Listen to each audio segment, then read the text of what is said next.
Ulitin ko po ha. Kukulayan niyo po itong bulaklak. Ito pati po ito. Tapos tutupuin po natin yan ng ganyan. Yan. Para maging bouquet siya. Okay po? Tapos, wait lang. Siyempre, dapat may surprising tayo kila mama niyo. Bumili si teacher ng chocolate.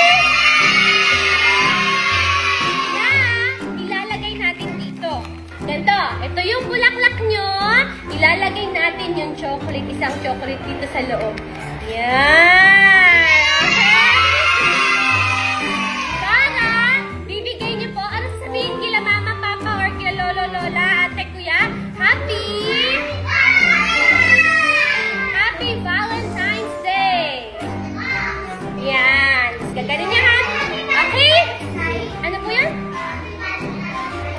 May Happy Valentine's Night? Mga tanong nyo talaga eh.